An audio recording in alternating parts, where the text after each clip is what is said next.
भावना मन में बदले की हो ना। हम चले नेक रास्ते पे, हमसे भूल कर भी कोई भूल हो ना। इतनी शक्ति हमें देना दाता, मन का विश्वास कमजोर हो ना। हम न सोचे ना है, हम ये सोचे किया क्या है। फूल खुशियों के बांटे सभी को, सबका जीवन ही बन जाए मधुवन। अपनी करुणा का जल तू बहा, कर दे पावन हर एक मन का कोना। हम चले नेक रास्ते पे, हमसे भूल कर भी कोई भूल हो ना। इतनी शक्ति हमें दे न दाता, मन का विश्वास कमजोर हो। बैठो बेटा।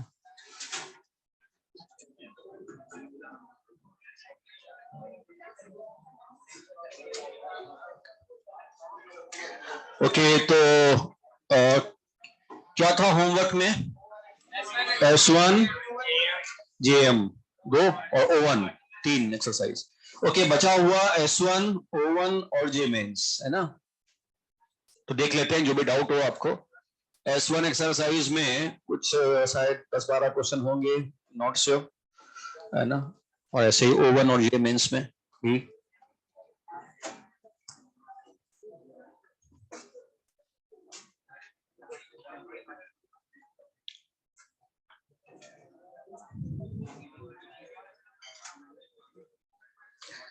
ओके, S1 एक्सरसाइज में पूछना है कि जो भी नंबर आपको क्वेश्चन, हाँ 52। ओके, S1 में क्वेश्चन नंबर 52 वाला एक बार देख लेते हैं क्या है। और कुछ उसके अलावा? 55, 52 एंड 55 है ना। एक बार देख लेते हैं S1 में पहले, तो उसके बाद फिर ये सीट खत्म तुम्हारी, नहीं फिर नई सीट चालू। काफी दिनों से ला रहे हो आप लोग, यही सीट है ना। तो S1 में 52, 39, 52। हाँ बेटा, इसमें कह रहा है कि 50% मॉलिक्यूल कोलाइड करते हैं विद एनर्जी ग्रेटर देन और equal to EA। At what temperature 25% molecule will have energy greater than or equal to EA? Actual में क्या है, आप ध्यान से देखोगे तो आपको एक पॉइंट बताया था कि fraction of molecule which can cross energy barrier वो होता है E⁻⁻⁴ ये तो परसेंटेज दे रखा है, तो मैं फ्रैक्शन ले लूं 50/100 ना, 100 में 50 है, तो fraction equal to E⁻⁻⁴ log ले लेंगे तो ln half equal to -EA/RT। और टेम्परेचर को शायद गिवन होगा मे बी 300, ठीक है, ऐसा कुछ है। और फिर लिखा है व्हाट टेम्परेचर 25% मॉलिक्यूल, तो 1/4 हो जाएगा वो। तो ln 1/4 इक्वल टू -EA/R इंटू T, तो भी नया T1 निकालना है आपको, ठीक है ना, हो जाएगा, ठीक है ना। वो fraction of molecule which can cross energy barrier is given by this expression, और ये परसेंटेज गिवन था तो मैंने फ्रैक्शन में निकाल लिया, बस लिक्विड कर दिया। नहीं, वो बर्थलॉट फैक्टर था ना पूरा, वो K की बात नहीं कर रहा हूं मैं। बर्थलॉट factor is fraction of molecule which can cross energy barrier, वो था ना E⁻⁻⁻RT, केवल इसको बोलते हैं ना बर्थलॉट फैक्टर। K को नहीं, वो A को नहीं ले रहे हैं साथ में। Then comes 55। बेटा इसको थोड़ा मैंने शायद हिंट भी दिया था आपके बैच में, K1 K3 की पावर हाफ, K जो है ना वो क्या है, K1 K3 की power of half by K2, ऐसा। अब इसमें क्या करते हैं अपन लोग, इसको A1 E⁻⁻⁴ ऐसा करके रखेंगे, तो ये जगह A1 A2 की power of half upon A3 है ना, A3 A2 हो गया। E की पावर में क्या आ जाएगा, थोड़ा सा देखें तो -1/RT कॉमन ले लेते हैं, अंदर हो जाएगा EA1 plus EA2/2 minus EA3 ना, समझ जाओगे ना क्या किया है। हाँ, तो ये 3 2 है, okay, then this is 3 and this one is 2, और इससे ई ए नट आ जाएगा हमारा, ठीक है। ई ए नट क्वेश्चन में शायद अपन ने क्लास में सब कुछ देखा था क्या, मुझे याद नहीं, तुम्हारे बैच में ई ए 3/2, आपको भी याद नहीं होगा ना, है ना, मुझे तो ठीक है। चलो अच्छा, खैर कुछ और S1 में, देन S2 बचा है अपना, आगे के देखेंगे उसको। O1 में कुछ पूछना है किसी को, और ज्यादा कुछ बचा तो नहीं था, ऑलमोस्ट वो खत्म ही हो चुका था, लेकिन फिर भी 55। ओके, अगेन सेम क्वेश्चन कि इतना percent reactant molecule can cross energy barrier, तो यही है, परसेंटेज दिया हुआ है इसमें, तो बेटा फ्रैक्शन निकाल लेना सबसे पहले, ठीक है, और इसको बराबर कर देना e की power of minus E by RT से, ठीक है, इस तरह से कर लेना, लॉग ले लेना, आंसर आ जाएगा 57। 56 भी 57 ने की है, मतलब ऑलमोस्ट सेम पैटर्न पे है। देखो 56 में क्या है, इसमें आप देखो क्या है कि 4 ग्राफ गिवन है और पूछ रहा है कि कौन सा इससे मैच करेगा 4 स्टेप से। तो सबसे पहले कह रहा है, ऊपर फर्स्ट लाइन में लिखा है एक्सोथर्मिक, तो एक्सोथर्मिक का मतलब ये हुआ कि जब तुम एनर्जी डायग्राम बनाओगे तो रिएक्टेंट जहां पर भी है, अल्टीमेट फाइनल प्रोडक्ट नीचे होगा, है ना, स्टार्टिंग जहां से भी होगा प्रोडक्ट नीचे होगा, एक्सोथर्मिक लिखा हुआ। तो मेरे पास ऐसे ऑप्शन मिल रहे हैं ए, सी एंड डी, बी तो नहीं हो सकता यानी कि, ठीक। अच्छा, फिर कह रहा है K1 is much smaller than K2, कुछ स्टेप दे रखा है, तो K1 इज मच स्मॉलर, पहला K1 है, फिर K2 दिया हुआ है, ये स्मॉलर है, तो मतलब ये हो गया स्लो, और ये क्या है, फास्ट, सेकंड स्टेप फास्ट है, पहला स्टेप स्लो है।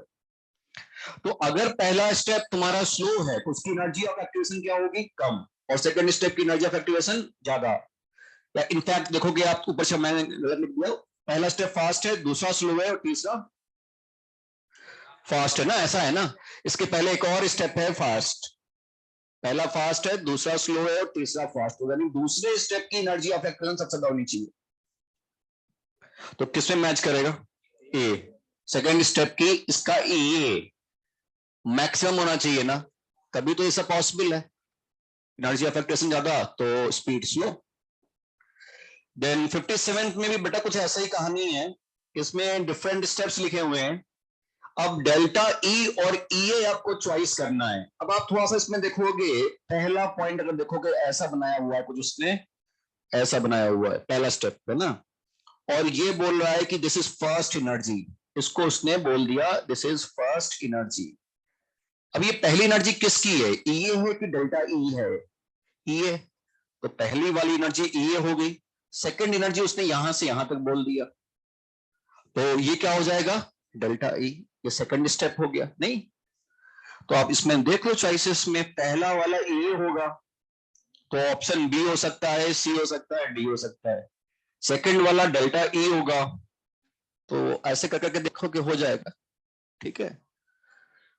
कुछ और ओवन में 60 number, okay, last, energy of activation forward और बैकवर्ड गिवन है, presence of catalyst lower the activation energy of both by 100 kilo joule, बेटा डेल्टा एस तो वही रहेगा ना, E F minus E B, E F minus E B होता है ना, डेल्टा एच आपको अगर याद हो तो होता है energy of activation forward direction minus energy of activation backward direction, है ना, अपन ने उसमें किया था टेम्परेचर वाले इफेक्ट में, तो वो तो सेम ही रहेगा, पहले वाले से निकाल लेंगे। कुछ और 59th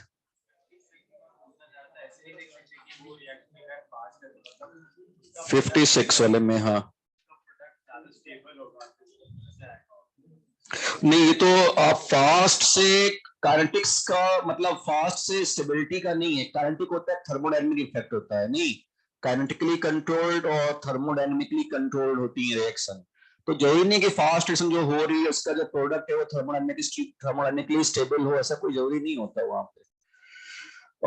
देन आपने पूछा था 59 नंबर किसी ने शायद, है ना, 59 में बेटा मैकेनिज्म दे रखा है, स्लो स्टेप के हिसाब से रेट लॉ लिखोगे, तो आप जो रेट लॉ आ रहा है वो क्या हो रहा है, स्लो स्टेप तो K3 वाला है ना, K3 इंटू क्यू का स्क्वायर इंटू पी, और बेटा रिएक्शन क्या है, P गिव्स यू R, तो तुम्हारे आंसर में या तो P होगा या R होगा, क्यों नहीं हो सकता, तो क्यू को हटाने के लिए पहली रिएक्शन गिवन है आपको, है ना, इक्विलिब्रियम वाली। तो कर लेंगे अपन K1 by K2 equal to Q का स्क्वायर अपॉन P। तो क्यू का स्क्वायर आ जाएगा P टाइम्स, तो P स्क्वायर आ गया केवल, ऐसे कुछ ना, P स्क्वायर नहीं, मैकेनिज्म में तो ऐसे बताया था ना अपन ने। O1 और उसके बाद जे मेंस दिया था ना सर आपको, कि O2 दिया था जे मेंस। तो भाई बताओ जे मेंस में बहुत सारे क्वेश्चन नए नए आ गए हैं पिछले साल में। 17 नंबर, 17th में क्या है, ओ लॉग रेट और लॉग कंसंट्रेशन दे रखा है ना। अब ये क्या नया क्वेश्चन है, क्या 20 में आया हुआ है।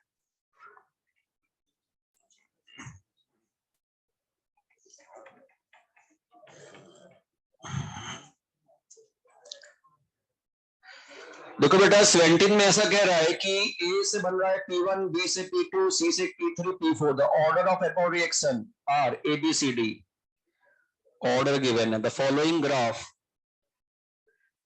तो ऑर्डर का सीक्वेंस निकालना है ना।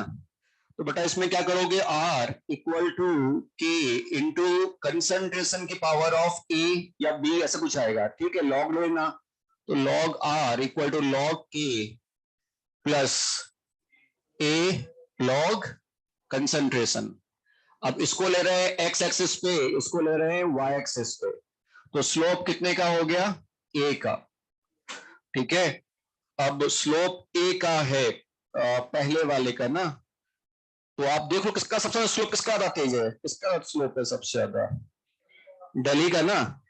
तो उसका कोफिशिएंट सबसे ज्यादा होगा, डी सबसे बड़ा होगा। ऐसे नहीं आ रहा आंसर क्या, है ना, ठीक है। कुछ और इसमें और कुछ क्वेश्चन नंबर जो बच रहे थे हो गए। Third number, third third number पूछा गया किसी ने, थर्ड। ओके बेटा इसमें क्या है ना, जो रेट कांस्टेंट है वो बेटा जो स्लो स्टेप है ना, जो रिडिटरमाइनिंग स्टेप है उसके हिसाब से आप रेट कांस्टेंट करोगे। वैसे इसमें दो स्टेप दे रखा है, एक का 10 की पावर 9 है, एक का 10 की पावर 10 है। तो जो रेट डिटरमाइनिंग स्टेप है वही रिएक्शन की स्पीड को कंट्रोल करेगा, है ना। और उसके हिसाब से अपन कर लेंगे यहाँ पर, और कुछ नहीं खास इसमें। कुछ और किसी को, 21 वाला, 21 A and B decompose via first order with half life 54 and 18। इसमें देखो एक बार सर ये क्वेश्चन दो बार हो गया है ना। मैं बता दूंगा, आप क्लास के बाद पूछ लेना मुझसे। एक्चुअली मैं बताता हूँ जे मेंस का 15 नंबर क्वेश्चन सेम पैटर्न पे है और 21 पे। तो 15 भी किया था, फिर कुछ समय बाद 21 में अपन ने किया था क्लास में ही। तो कोई बात नहीं, आप बाहर पूछ लेना मुझसे, मैं बता दूंगा, ठीक है। 24 एक्टिवेशन एनर्जी दे रखा है, fraction of molecule having energy, फिर वही e की power minus A by R T. Activation energy दे रखा है और फ्रैक्शन यानी तुम्हें ये निकालना है पूरा, e की power of minus A by R T. Fraction of molecule जो एनर्जी बैरियर क्रॉस कर सकते हैं बर्थलॉट फैक्टर से, ये गिवन है, आर टी रख देना, बैरियर निकाल लेना, ठीक है। तो थ्योरी में आते हैं फिर 23 भी आ गया भाई, वो क्वेश्चन देख लो, ऑनलाइन में तो कोई नहीं है। ऐसा है, फर्स्ट ऑर्डर है जिसका के गिवन है, टाइम इन मिनट्स 40% कंप्लीशन। बेटा ये तो अपन ने से क्लास में किया, मुझे याद किया है ना, लेकिन फिर भी बहुत सिंपल था ये तो। देखो इसका फर्स्ट ऑर्डर दे दिया उसने, टाइम निकालना है 40% कंप्लीशन। तो अगर 100 था, 40% कंप्लीट बचा कितना रह गया, 60, है ना। आपने बचा था ना 60, ये होता है ना A0/80 बचा हुआ, ठीक, सिंपल था ये तो। तो देख रहे हो कि अगर जिन्होंने भी मेंस किया हुआ है और जो भी कल परसों के थोड़े मेंस के अगर देखे हो करंट के क्वेश्चन, तो मेरे ख्याल से कुछ खास ऐसा आता नहीं है कि बहुत ज्यादा डिफिकल्ट हो। 10 में से पूरे चांसेस है मेंस में कि आप 8 से 9 बार सही करो, है ना। कोई एक आध क्वेश्चन टफ आ जाएगा तो कोई कुछ नहीं कर सकता उसमें, अजीब सा आ जाए, लेकिन मैक्सिमम चांस है कि इसमें मेंस में एटलीस्ट अगर कोई प्रॉब्लम नहीं आए। एडवांस में 10 में से 6 बार चांस है कि आप सही करोगे अगर आपने ढंग से समझा है पढ़ा है तो, है ना। चलो स्टार्ट करते हैं, जिसमें 10 में से 3-4 बार सही है तो बहुत बड़ी बात है ना। वो है थर्मोडायनेमिक्स, इतना टफ नहीं है, ऐसा नहीं है। एक बैक्टीरियल ग्रोथ रह गया था ना आपके बैच में, याद आ गया था, बैक्टीरियल ग्रोथ रह गया। तो एक 5 मिनट का टॉपिक रह गया है, 5 मिनट से भी कम, 2-3 मिनट का टॉपिक है। लिख लो बैक्टीरियल ग्रोथ, सीट पे कहीं नहीं लिखा हुआ है, लेकिन एक बार देख लो तो बता देते हैं। बैक्टीरियल ग्रोथ, बैक्टीरियल ग्रोथ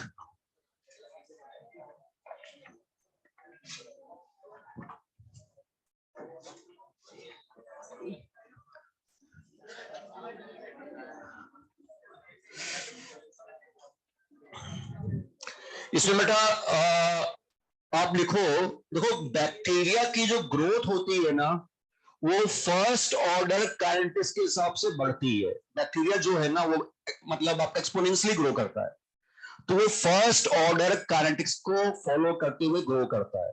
तो बस एक फॉर्मूला लिखा दे, मतलब ड्राइवर के समझा देते हैं कैसे क्या चीजें हैं, और ज्यादा कोई क्वेश्चन तुम्हें सीट में शायद एक भी नहीं है, और ज्यादा कोई पूछेगा भी नहीं, लेकिन फिर भी एक बार देख लेते हैं। तो लिखो growth of bacteria follow first order kinetics. Growth of bacteria, growth of bacterial growth, heading है बैक्टीरियल ग्रोथ, उसमें लिखो growth of bacteria follow first order kinetics. Growth of bacteria follow first order kinetics. तो बेटा होता क्या है कि जो बैक्टीरिया है वो ग्रो करता है समय के साथ फर्स्ट ऑर्डर को फॉलो करते हुए। तो जैसे देखना यहां पर बैक्टीरिया है और टाइम 0 पर वो बी नॉट है, और टाइम टी पर वो बढ़ के हो गया बीटी, है ना। अब कोई ऐसा तो है नहीं रिएक्शन की मैं लिख दो ए से बी, तो ये ए नॉट था, ये ए टी था, या बैक्टीरिया कहां से बना, ठीक है ना। तो बस बैक्टीरिया टाइम 0 पे बी नॉट है और बढ़ के बीटी हो गया, ऐसा कुछ कह रहा हूं, ठीक है। तो एरो नहीं बना रहे, खाली इस तरह से है कि बैक्टीरिया ग्रो कर रहा है। अब इसका जो rate of formation of bacteria है, रेट ऑफ अपीयरेंस भी बोल लो आप, तो जो रेट होता है अपीयरेंस ऑफ बैक्टीरिया, तो क्योंकि वो ग्रो कर रहा है तो प्लस लगाएंगे, डिसिपरेंस से माइनस लगाते हैं, तो plus of dB by D, कितने स्पीड से बैक्टीरिया ग्रो कर रहा है, ये प्रोपोर्शनल होता है बैक्टीरिया उस समय पे था कितना, dt। तो dB by dt at time t, मान लो टाइम t पर जो बैक्टीरिया है ऐसा कुछ रहता है, ठीक है ना। भाई फर्स्ट ऑर्डर हटाओगे तो क्या आ जाएगा, एक कांस्टेंट के पावर 1, फिर b को एक तरफ, t को एक तरफ, तो dB बाई b equal to k dt, limit 0 से t, और यहां पे कितना टाइम, कितना बैक्टीरिया, बी नॉट से bt, ये ln भी आ जाएगा, और आप इसमें वैल्यू रखोगे तो BT by B naught. Normally क्या होता था, ई नॉट बाई एटी, कि वो माइनस साइन होता था पहले से बाहर, अब माइनस नहीं है, तो बस के का फॉर्मूला हो जाएगा 1/t ln BT by B naught, क्योंकि ये ग्रो कर रहा है इसलिए, ठीक। ये formula E naught by AT जगह पे बैक्टीरिया जो ग्रो करके हुआ अपॉन इनिशियल जो था, या बैक्टीरिया की कंसंट्रेशन या बैक्टीरिया का नंबर जो भी कहो, इक्वल टू बी नॉट, अगर मैं ई की पावर में ले जाऊं तो प्लस के टी हो जाएगा, ई की पावर ऑफ प्लस के टी, ऐसा कुछ है ना। और जैसे हम लोग हाफ लाइफ बोलते हैं ना, बैक्टीरिया ग्रोथ के लिए बोलते हैं जनरेशन टाइम। जनरेशन टाइम होता है जिसमें बैक्टीरिया डबल हो जाए। जनरेशन टाइम कभी पूछ ले तो उसका मतलब होता है time in which bacteria doubles.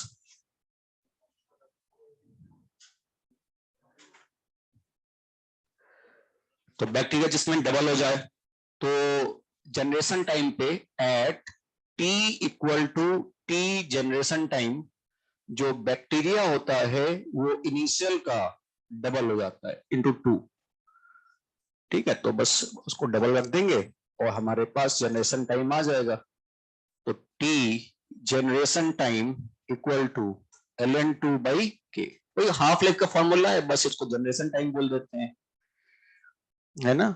तो बस इंफॉर्मेशन की तरह याद रखना, आप लोग जब शॉर्ट नोट्स बनाओगे तो उसमें लिख लेना थोड़ा सा कि बैक्टीरिया ग्रोथ का ये फॉर्मूला है ना। फिर ऐसे ही बेटा एक और इंफॉर्मेशन फिर वो भी दे देता हूं मैं आपको, फोटोकेमिकल रिएक्शन की।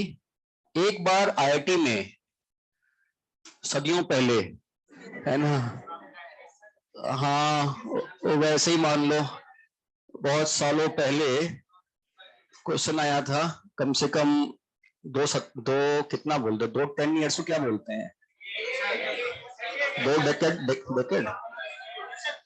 2 दशक पहले, 2 से 2.5 दशक पहले फोटोकेमिकल रिएक्शन था, 95 या 94 ऐसा कुछ है था। फोटोकेमिकल रिएक्शन पे क्वेश्चन आया था, स्टेटमेंट था बस, है ना। तो उसमें क्या होता है, फोटोकेमिकल्स में पता है ना, HNO फोटोन स्ट्राइक करेगा तब बॉन्ड टूटेगा। तो बस उसमें ये याद रखना होता है कि पहला स्टेप जो होता है वो बॉन्ड ब्रेकिंग वाला होता है। तो वो डिपेंड करता है इंटेंसिटी ऑफ लाइट पे, कितने फोटोन स्ट्राइक कर रहे हैं, कितना रिएक्टेंट का मॉलिक्यूल है उससे फर्क नहीं पड़ता है, वो नंबर ऑफ फोटोन पे डिपेंड करता है, इंटेंसिटी ऑफ लाइट पे डिपेंड करता है। तो उसमें क्वेश्चन आया था कि जो फोटोकेमिकल रिएक्शन है वो उसका जो ऑर्डर है या उसका जो रेट लॉ होगा वो इंटेंसिटी ऑफ लाइट पे डिपेंड करता है, ना नॉर्मली क्या होता है कंसंट्रेशन, तो वो इंटेंसिटी पे डिपेंड करता है। मैं स्टेटमेंट लिखवा देता हूँ उसके 2-4, वो बस इंफॉर्मेशन की तरह याद रख लेना। तो फोटोकेमिकल रिएक्शन हेडिंग है, उसमें आप 2-4 स्टेटमेंट्स लिख लो।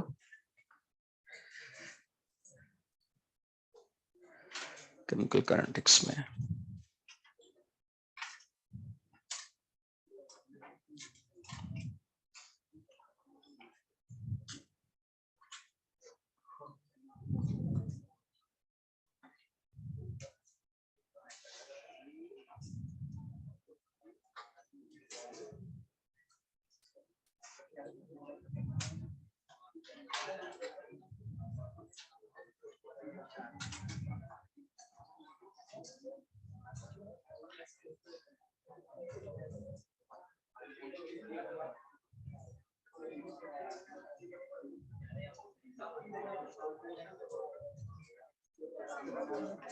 इसमें लिखो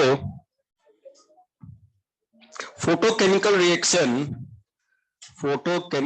reaction initiation, photochemical reaction initiation starts with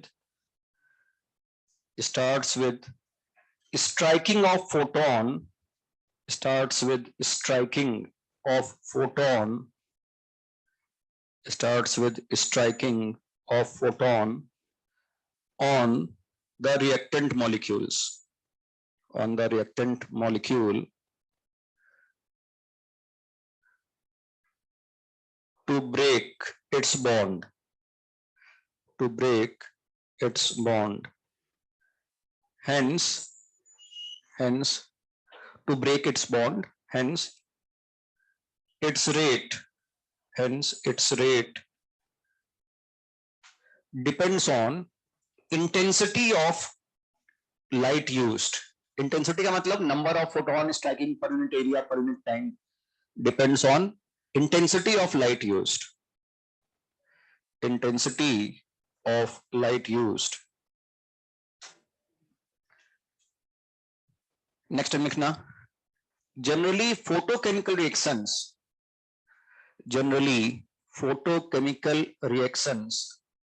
are of zero order.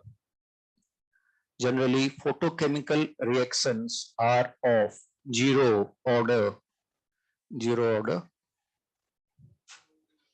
as first step is absorption of photon,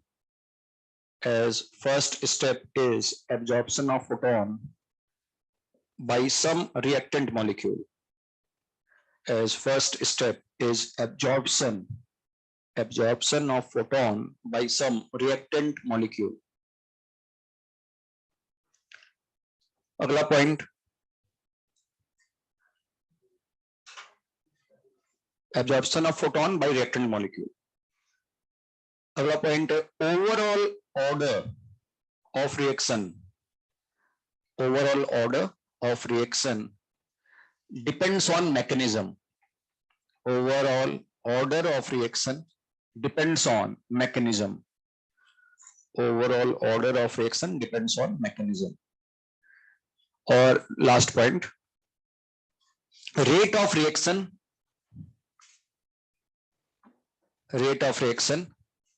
लिखना नेक्स्ट लाइन में, are proportional to intensity of light intensity of light की power 1 है ना, ये first इसकी power में होता है इंटेंसिटी ऑफ लाइट।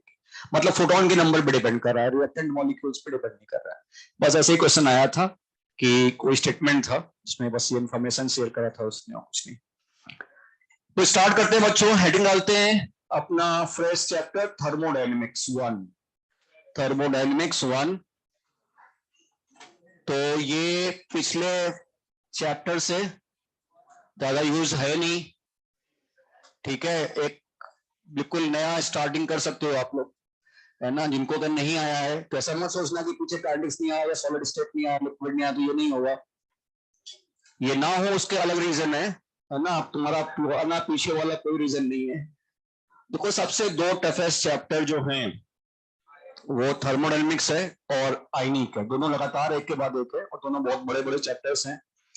तो इसमें तो करीब 1.5 महीना, उसमें 1 महीना आता है लगभग 12 क्लास, और इसमें करीब 20 क्लासेस है।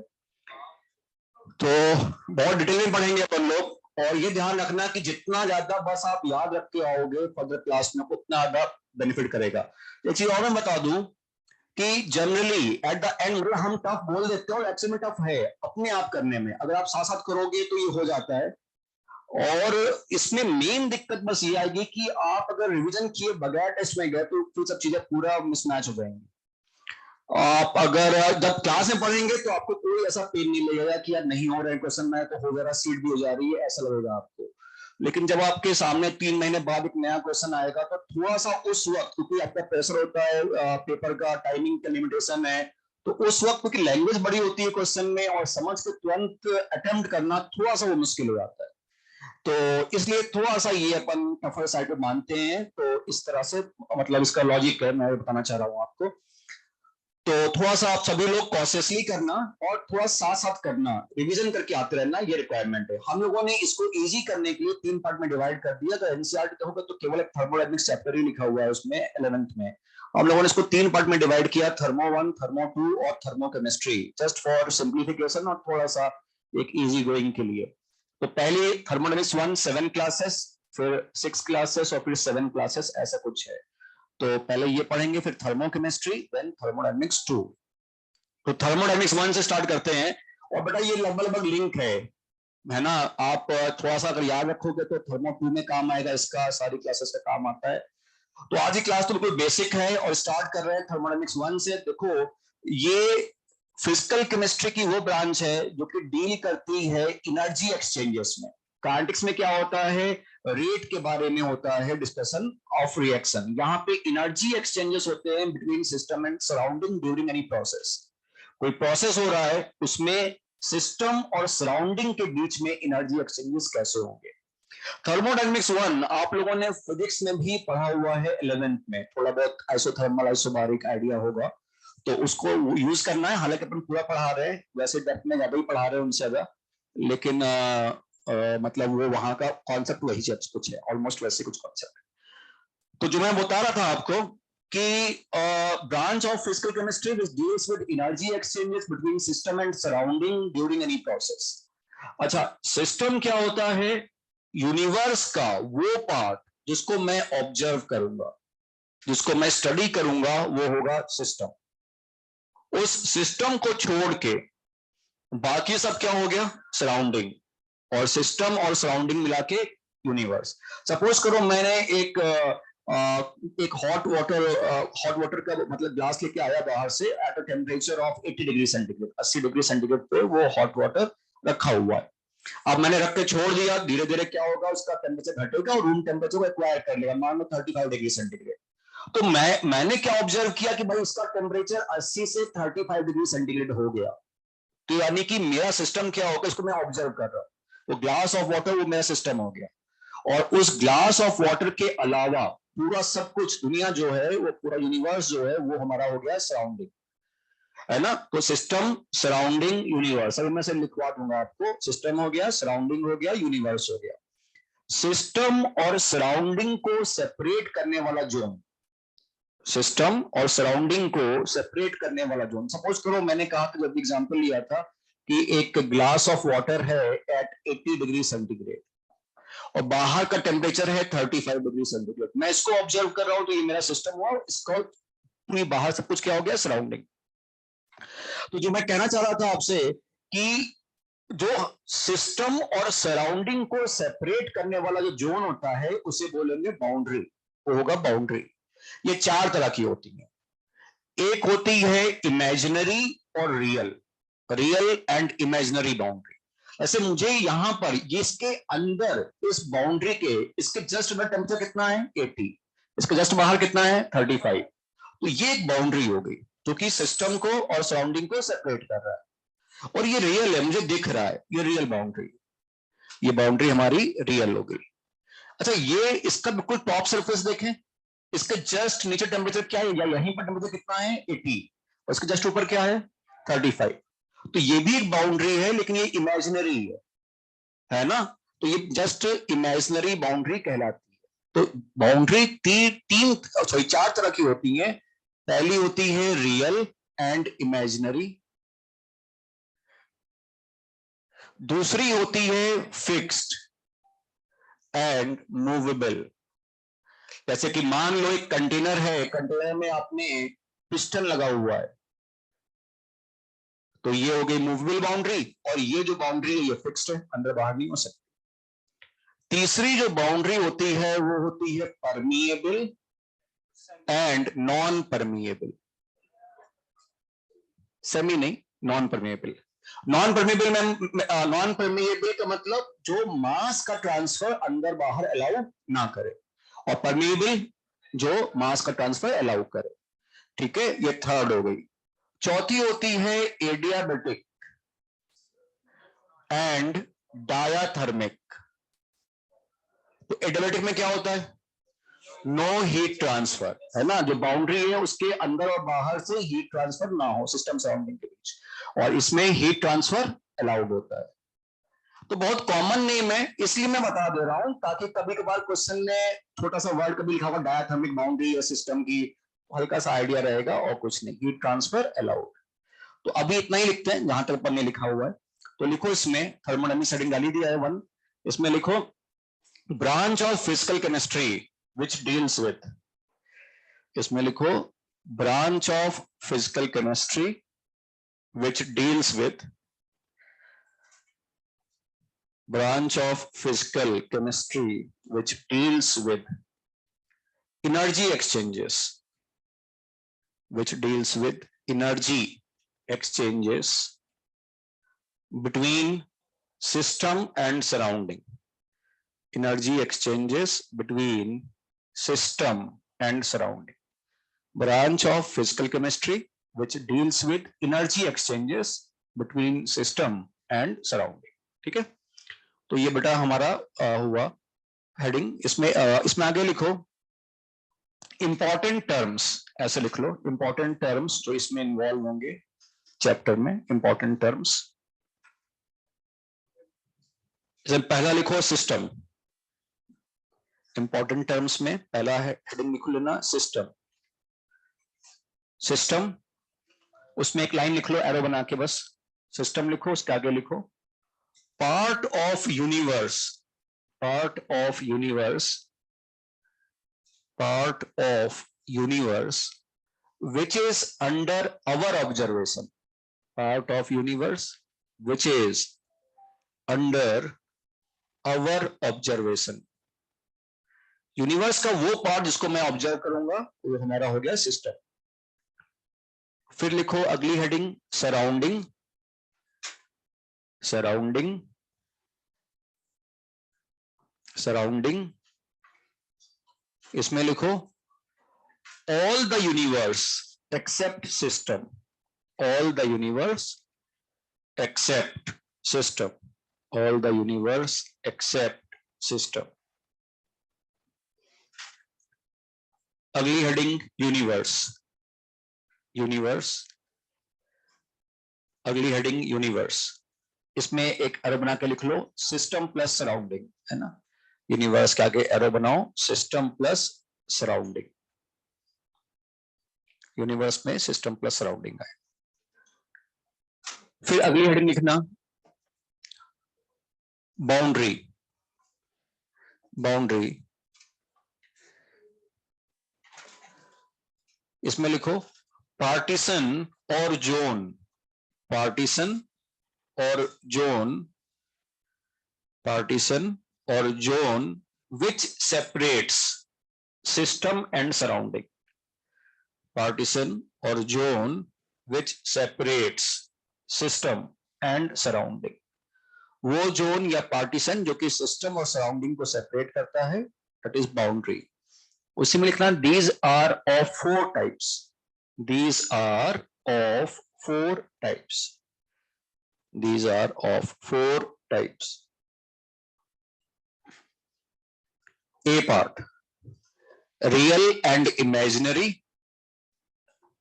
A part, real and imaginary.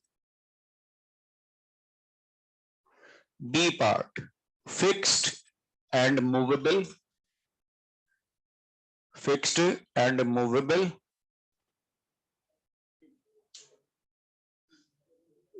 Third part, permeable and non-permeable. Third part, क्या कुछ पूछना है क्या, कुछ पूछ रहा है क्या, कुछ आवाज आ रही, कुछ पूछना है कुछ किसी को? थर्ड है permeable and non permeable, permeable and non permeable. चौथा है adiabatic and diathermic, adiabatic and diathermic. मेरे ख्याल से क्लियर ही इसमें लिखने की जरूरत है नहीं, खाली ये चाहो तो लिखना diathermic heat transfer allowed, permeable में भी लिख लेंगे मास ट्रांसफर अलाउड, है ना. अगर आपको लिखना हो तो इसको लिख सकते हो मास ट्रांसफर अलाउड होता है, नॉन परमिएबल में मास ट्रांसफर अलाउड नहीं होता.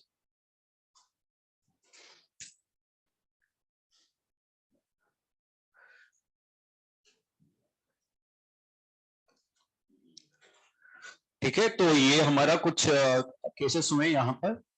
ठीक, अच्छा देखो अब अगला पॉइंट आता है कि आप बोलेंगे वापस, permeable non permeable adiabatic diathermic no heat transfer, और उसमें mass transfer allowed, heat transfer allowed. ठीक, देखो होता क्या है कि जो सिस्टम और सराउंडिंग है, सराउंडिंग इतना बड़ा है कि सिस्टम में कोई भी चेंज हो, छोटा या बड़ा, उसकी वजह से सराउंडिंग में चेंज नेग्लिजिबल होता है. ऐसे मैंने अभी एग्जांपल दिया, 80 डिग्री सेंटीग्रेड में पानी रखा हुआ है, अब इसका टेम्परेचर घट के ultimately finally after very long time ये घट के 35 डिग्री सेंटीग्रेड हो गया. अब सिस्टम में तो बहुत बड़ा चेंज हो गया, मतलब टेम्परेचर 80 से 35 हो गया डिग्री सेंटीग्रेड, लेकिन क्या जो हीट बाहर रिलीज हुई उससे सराउंडिंग में बहुत बड़ा इंपैक्ट आ जाएगा क्या? नहीं, कुछ नहीं होने वाला. तो सिस्टम में कोई भी चेंज हो, छोटा या बड़ा, उसकी वजह से सराउंडिंग में चेंज नेग्लिजिबल होता है. तो हमारा पूरा कंसर्न, पूरा फोकस सिस्टम पे होने वाला है. सराउंडिंग को हम लोग करीब करीब 14-15 क्लास बाद एंट्रोपी में एक बार डिस्कस करेंगे, उसके पहले डिस्कस नहीं करना है, बस इसको छोड़ देंगे सराउंडिंग को. We are mainly focused with system only. तो इसमें नोट करके लिखो, नोट करके लिखो, any change in system, note करके लिखो, any change in system, any change in system, small or large, with respect to system, any change in system, small or large, bracket लिख लेना, with respect to system, with respect to system, bracket close, is considered negligible, is considered negligible with respect to surrounding, is considered negligible with respect to surrounding. तो system में कोई भी change हो, छोटा या बड़ा, सराउंडिंग के रिस्पेक्ट में वो नेग्लिजिबल है. सराउंडिंग में कोई इंपैक्ट नहीं आएगा, यहां से कुछ हीट निकल जाए या कुछ भी हो जाए, कोई फर्क नहीं पड़ता. यूनिवर्स में क्या फर्क पड़ेगा भाई, एक गर्म पानी अगर मैं लाके रखूं ग्लास का, टेम्परेचर घट जाए, कमरा थोड़ा गर्म हो जाएगा, पसीने थोड़ा निकलेंगे अपन लोगों को ना, कुछ नहीं हो रहा, तो वो नेग्लिजिबल है. ठीक, तो अपन लिख लेंगे आगे, उसमें लिखेंगे we will mainly focus, we will mainly focus on system, we will mainly focus on system. Surrounding को अपन 2 क्लास के लिए लेके आएंगे जब हम एंट्रोपी पढ़ेंगे, जो फेज 1 में चल रहा है, एंट्रोपी ही चल रहा है वहां पे. सराउंडिंग राउंडिंग, वो करीब इतने लेक्चर 15 लेक्चर आपसे आगे होंगे, तो वो है ना। तो ठीक है, तो ये हमारा हुआ सिस्टम सराउंडिंग की बात। अब हमारा मेन फोकस क्या है? सिस्टम। हम अब सिस्टम पे फोकस करते हैं। और आपको ये मालूम होगा कि सिस्टम 3 तरह के होते हैं, ओपन, क्लोज्ड और पता है आइसोलेटेड। फिजिक्स में ओपन सिस्टम, क्लोज सिस्टम और आइसोलेटेड सिस्टम, हाँ पता है ना फिजिक्स में। वो तो मतलब सबको मालूम होता है, दूसरे पहले ऐसा नहीं, बहुत एक्स्ट्रा नहीं पूछ रहा कुछ भी, बहुत सिस्टम। ओपन सिस्टम क्या होता है? जो ओपन होता है, खुला होता है, आकाश में खुला है ना, मालूम होना, मतलब ये शायद एक्सपेक्टेड था कि मालूम होगा। हाँ, ओपन सिस्टम में मास ट्रांसफर और हीट ट्रांसफर अलाउड होता है सिस्टम और सराउंडिंग के बीच, है ना। क्लोज सिस्टम में मास ट्रांसफर अलाउड नहीं होता, हीट ट्रांसफर अलाउड है। और आइसोलेटेड में दोनों अलाउड नहीं है, ना मास ट्रांसफर अलाउड है ना हीट ट्रांसफर अलाउड है। ठीक है, इसमें थोड़ा सा अपन चेंजेस करेंगे लैंग्वेज में। हम बोलते हैं कि मास ट्रांसफर अलाउड ना हो और एनर्जी ट्रांसफर अलाउड ना हो। हीट ट्रांसफर के बजाय एनर्जी ट्रांसफर याद रखना है। एनर्जी का मतलब ना तो हीट ट्रांसफर हो और ना ही वर्क का ट्रांसफर हो, वर्क ट्रांसफर भी नहीं होना चाहिए सिस्टम और सराउंडिंग के बीच। तो ओपन सिस्टम वो हुआ जो मास ट्रांसफर और एनर्जी ट्रांसफर को अलाउ करता है। ठीक है, मैं भी लिखवा दूंगा। क्लोज्ड में केवल मास ट्रांसफर अलाउड नहीं है, एनर्जी ट्रांसफर इज अलाउड। और आइसोलेटेड में दोनों मूवमेंट नहीं है। एनर्जी का मतलब हीट और वर्क दोनों से है, हीट ट्रांसफर भी नहीं होना चाहिए और work is also form of energy, तो वो भी ट्रांसफर ना हो, नहीं होनी चाहिए। तो लिखो types of system, types of system, types of system. जैसे बच्चों न्यूमेरिकल जो है ना, मैक्सिमम मतलब 3 क्लास के बाद ही आएगा। 3 क्लास और कोई थ्योरी थ्योरी चलेगी, बेसिक बेसिक, उसके बाद ही जाके अपन उस जगह पहुंचेंगे जहां पे न्यूमेरिकल थोड़े बहुत दे पाए। तो ऐसा कुछ रहेगा। तो जो हम अपन कह रहे थे ओपन टाइप्स ऑफ सिस्टम, इसमें ए पार्ट लिखो ओपन सिस्टम। ए पार्ट है open system.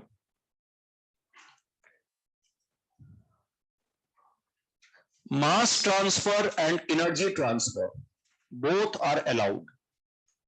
Mass transfer and energy transfer both are allowed between system and surrounding. Mass transfer and energy transfer both are allowed between system and surrounding. Mass transfer and energy transfer both are allowed between system and surrounding.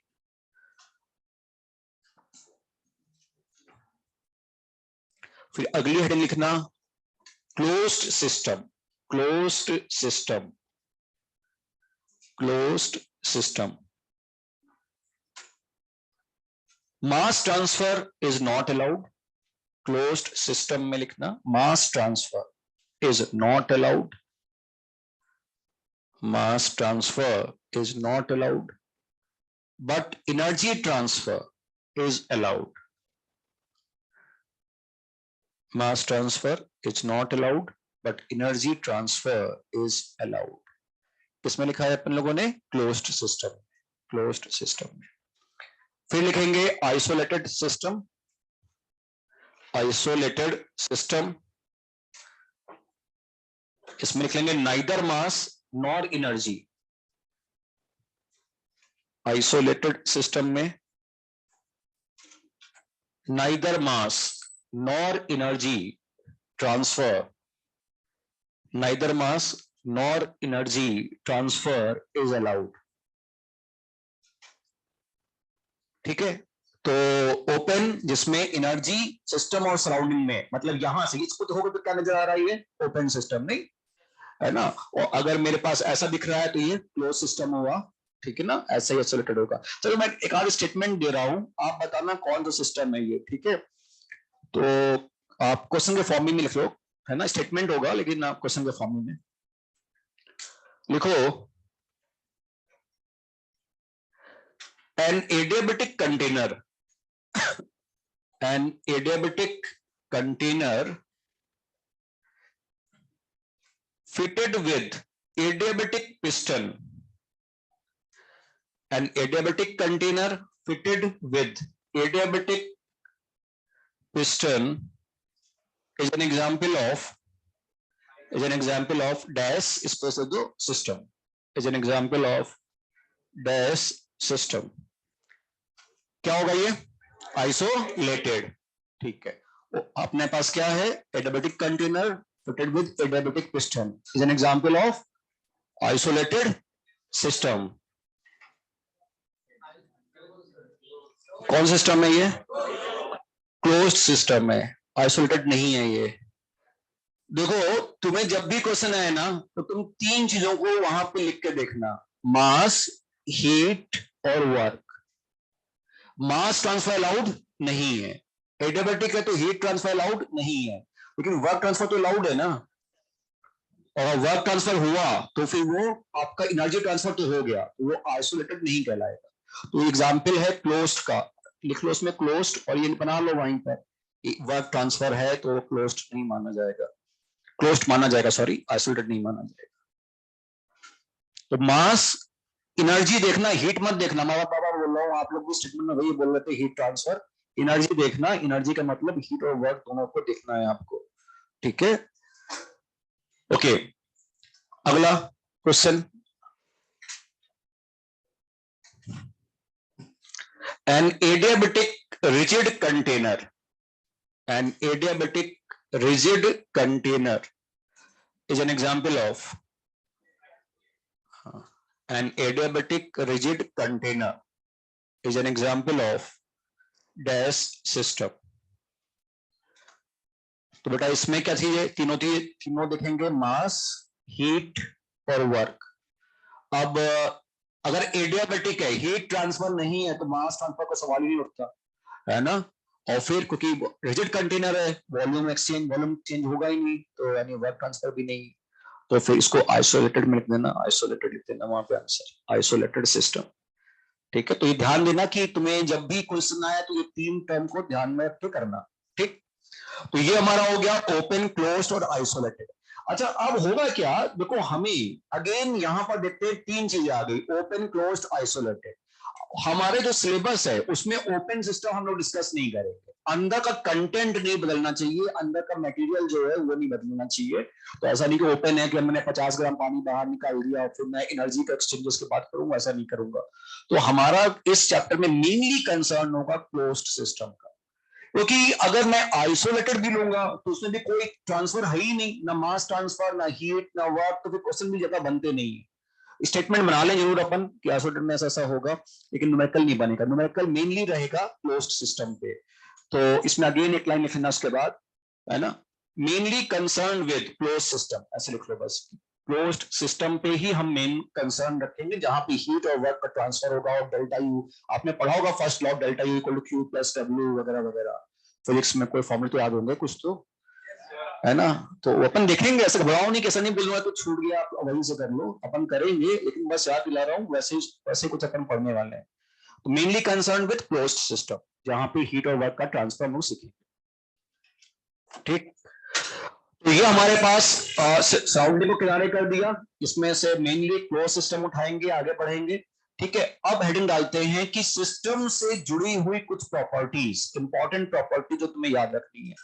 तो लिखो properties related with system, properties related with system, properties related with system.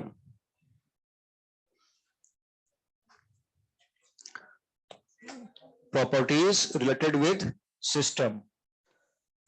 आगे लिखते हैं इसमें मतलब दो properties है, एक होता है इंटेंसिव एक्सटेंसिव प्रॉपर्टी और दूसरा होगा स्टेट फंक्शन पाथ फंक्शन. तो पहले हम लोग इंटेंसिव और एक्सटेंसिव प्रॉपर्टी पढ़ रहे हैं. तो आप एक काम करना, पेज को दो पार्ट में डिवाइड कर देना, करीब हाफ पेज तो चाहिए होगा. एक तरफ लिखना इंटेंसिव और एक तरफ एक्सटेंसिव. मैं स्पेलिंग लिख देता हूं. पेज को दो पार्ट में डिवाइड करो, एक तरफ लिखो इंटेंसिव प्रॉपर्टी और दूसरी तरफ लिखो एक्सटेंसिव प्रॉपर्टी. इंटेंसिव और इधर लिखेंगे extensive, intensive extensive property. Intensive और दूसरा है एक्सटेंसिव प्रॉपर्टी। तो इसमें देखते हैं बच्चों यहां पर इंटेंसिव एंड एक्सटेंसिव में, देखो वो प्रॉपर्टीज, सिस्टम की वो प्रॉपर्टी जो कि अमाउंट पे डिपेंड ना करे, वो होती है इंटेंसिव। सिस्टम की वो property which is independent of amount और मास ऑफ सब्सटेंस, कितना तुमने सब्सटेंस लिया, 5 ग्राम लिया, 10 ग्राम लिया, उस पर डिपेंड ना करे, वो होती है इंटेंसिव। और वो प्रॉपर्टी जो कि अमाउंट पे डिपेंड करे, वो होगा एक्सटेंसिव प्रॉपर्टी, है ना। तो बच्चों इसके लिए क्या करना होता है, उसको पहचानने के लिए एक आसान तरीका होता है, ध्यान से देखना क्योंकि बहुत सारे इसमें टर्म्स आएंगे। तो कैसे आप सोचोगे इंटेंसिव एक एक्सटेंसिव है, इसके लिए एक आसान तरीका है कि एक कंटेनर आप एज्यूम कर लेना जब भी क्वेश्चन आए, है ना, उसमें अपने मन मुताबिक जो आपको इजी आंसर दे दे उस किसी मटेरियल को भर देना। मेनली वाटर ले लेते हैं या कोई ऑक्सीजन गैस सोच लेते हैं, ऐसा हम लोग नॉर्मली करते हैं। ठीक, एक कंटेनर ले लेंगे, उसमें किसी सब्सटेंस को फिल कर देंगे, वाटर को फिल करो या ऑक्सीजन गैस को, और फिर पार्टीशन कर देना उसको, और फिर सोचना क्या वो प्रॉपर्टी की वैल्यू पूरे कंटेनर में जो थी, पार्टीशन करने के बाद जो आधा कंटेनर बचेगा, क्या उस प्रॉपर्टी की वैल्यू बदलेगी। तो अगर तुम्हारा आंसर हो कि हाँ बदल जा रही है, तो मतलब वो अमाउंट पे डिपेंडेंट, एक्सटेंसिव। और अगर हो कि नहीं, जो पहले प्रॉपर्टी थी वही प्रॉपर्टी अभी भी है, तो वो होगा इंटेंसिव। ऐसे मैं एग्जाम्पल लेता हूं, मोलर मास, वाटर का मोलर मास क्या है, 18। अब चाहे पूरा कंटेनर लो, चाहे आधा पानी बाहर फेंक दो, तभी मोलर मास तो वही रहेगा ना। तो क्या हुआ, intensive.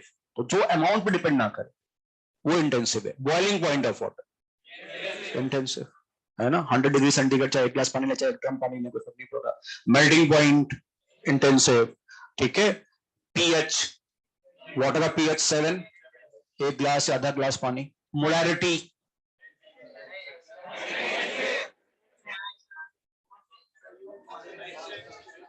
Molarity intensive extensive, intensive. दो क्या होता है, मोलैरिटी क्या होता है, मोल्स अपॉन वॉल्यूम।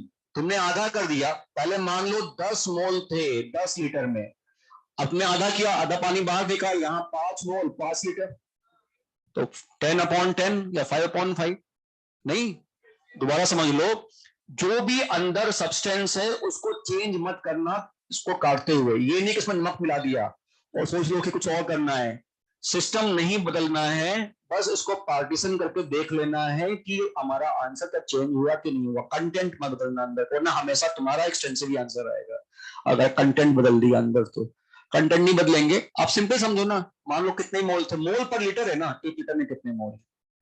तो मैं बहुत सारे टर्म्स बोलूंगा, पूछूंगा आपसे, पहले मैं स्टेटमेंट लिखा देता हूं। आप इंटेंसिव के नीचे लिखो, इंटेंसिव के नीचे लिखो properties, properties of system, properties of system, intensive के नीचे लिखिए, properties of system which is independent, which is independent of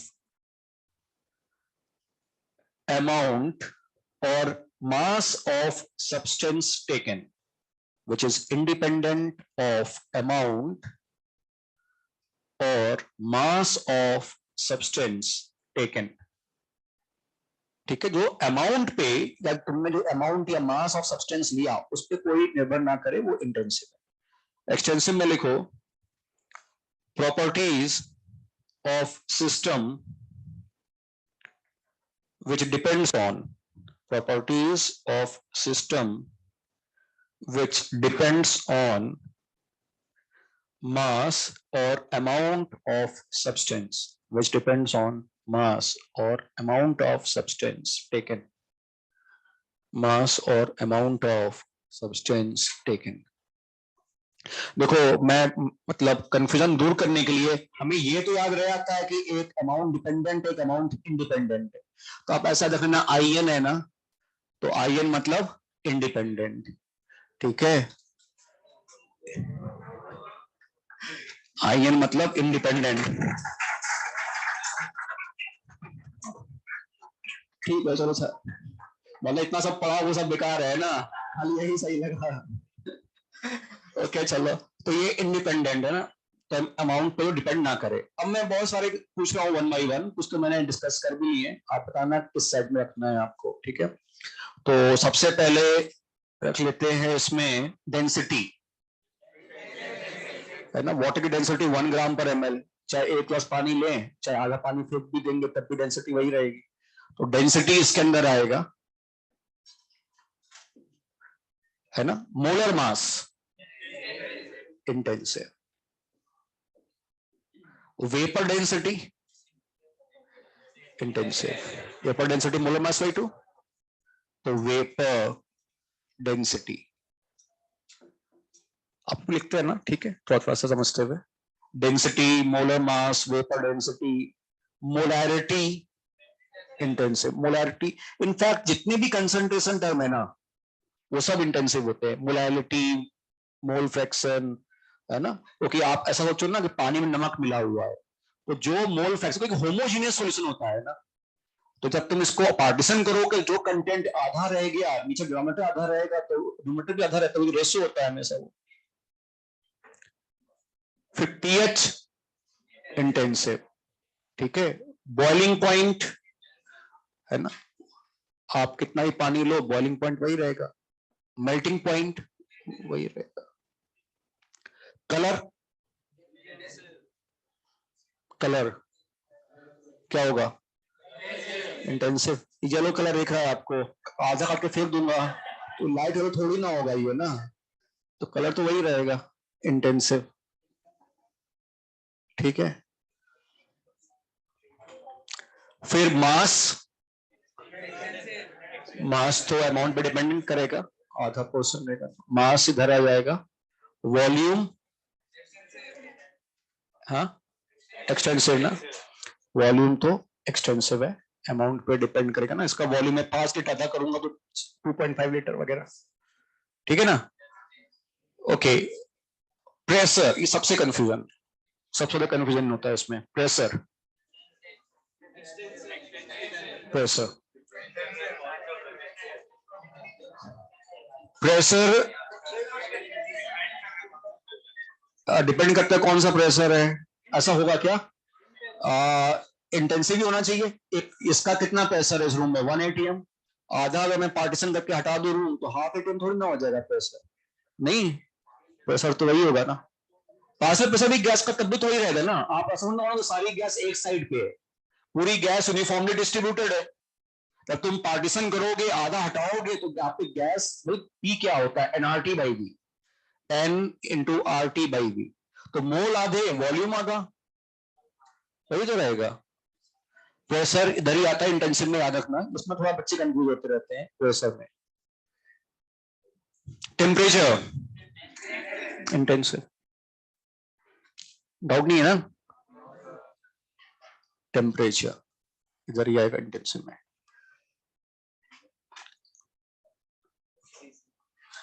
energy, energy extensive, तो एनर्जी ध्यान रखना एक्सटेंसिव होगा। हम लोग इस चैप्टर में एनर्जी ही पढ़ रहे हैं, तो ये एक्सटेंसिव अमाउंट पे डिपेंड करता है। 5 स्टूडेंट की एनर्जी और 15 स्टूडेंट की एनर्जी अलग अलग होगी, ठीक है ना, है ना। तो एनर्जी में बेटा 4 एनर्जी हमें सेपरेट पढ़नी है ना। Enthalpy, internal energy, Gibbs free energy, ये सारी एक्सटेंसिव प्रॉपर्टी है। और entropy, enthalpy, internal energy, Gibbs free energy और एंट्रोपी, इसको, इसका जो सिंबल होता है एच यू, है ना, इसको जी से और S, H U G S, है ना। वैसे याद रखना होता है, एच यू जी एस है, ठीक है। तो ये पूरी एनर्जी एक्सटेंसिव के अंदर आएगी, बहुत याद रखेंगे उनको, ठीक है। सारी एनर्जी, जो भी एनर्जी होगी वो एक्सटेंसिव होती है, अमाउंट पे डिपेंड करती है।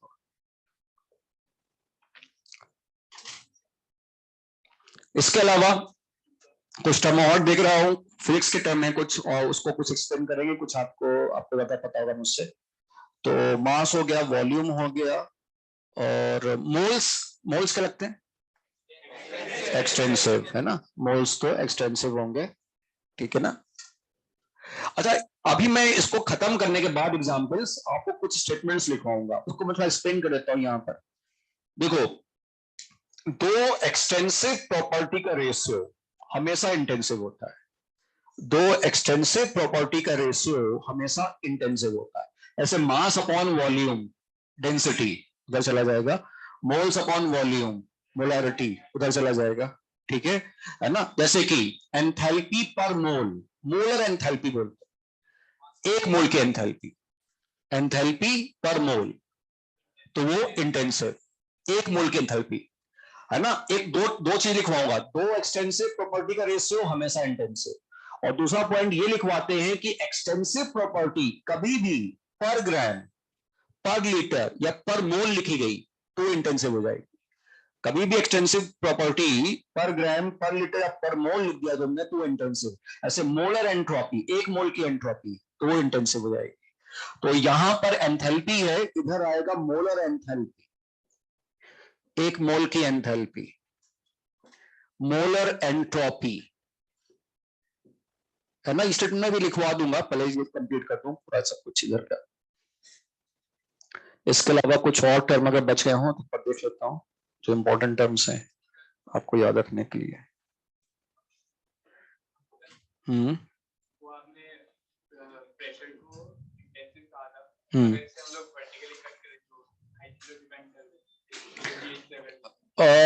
नहीं, अब मतलब अलग पॉइंट पे ऐसा, यहाँ का अलग होगा, यहाँ का अलग होगा, ऐसा।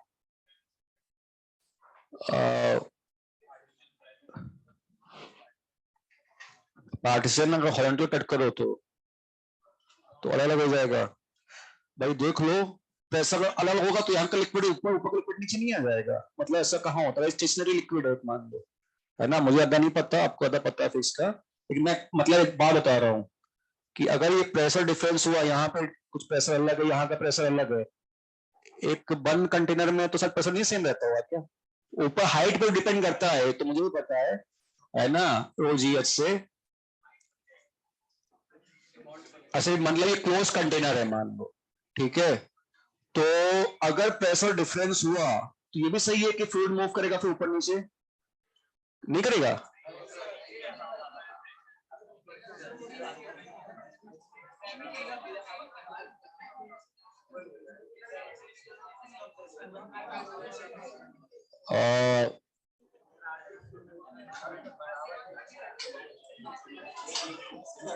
इसमें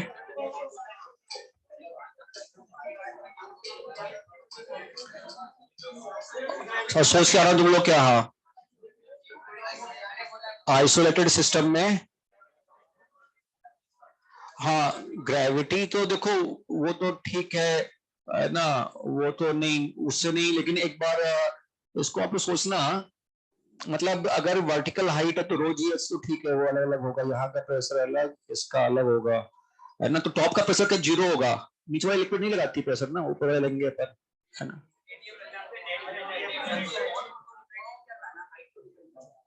हाइट पे डिपेंड करा है, जितना पहले था उतना ही रहेगा, मतलब हम कट करेंगे केवल तो जो सिस्टम इधर रह गया, है ना, उसका उतना ही रहेगा, ऐसा कह रहे हैं कि भाई जो पहले था इस पॉइंट पे जो प्रेशर था कट करने पे, उस पॉइंट पे प्रेशर उतना ही रहेगा, और हॉरिजॉन्टल कट कर दोगे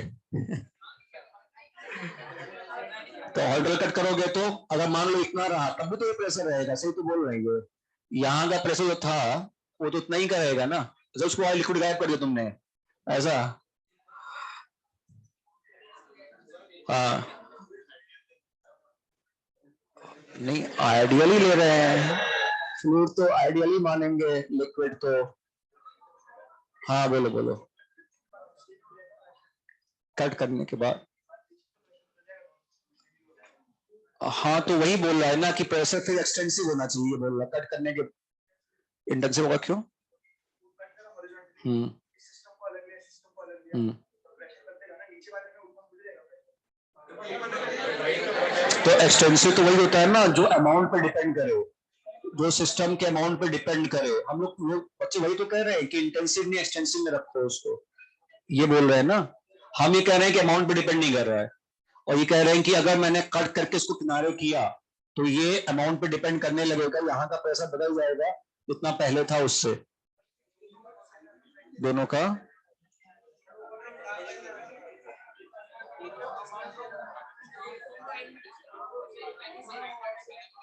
प्रेशर तो अलग अलग है। अब चलो इसको देख लेना, सोचना इसके बारे में, है तो उधर ही आता हुआ है ना आता तो उधर ही है। फिजिक्स वाले सर से एक बार बात करना है ना इस बारे में, वो ज्यादा समझा पाएंगे आपको। वैसे मैं भी बात करके देखूंगा फिजिक्स वाले सर से क्या है इस पे, है ना। चौथा अगला देखो इसमें और क्या क्या है, molar mass, vapour density, colour, pH हो गया, टेम्परेचर और प्रेशर हो गया। अच्छा बच्चों एक टर्म तुमने पढ़ा होगा, हीट कैपेसिटी। हीट कैपेसिटी क्या होता है? हीट कैपेसिटी नहीं होता क्या है, डेफिनेशन क्या है?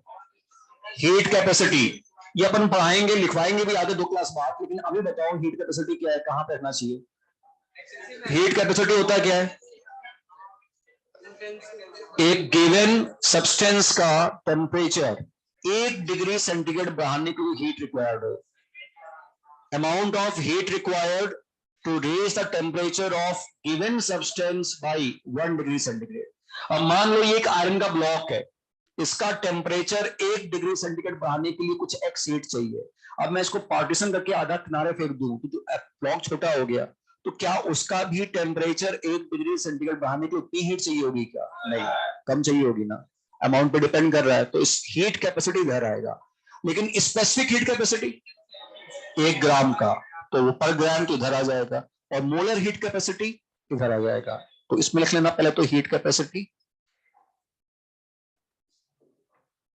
और इधर लिखना आप specific heat capacity,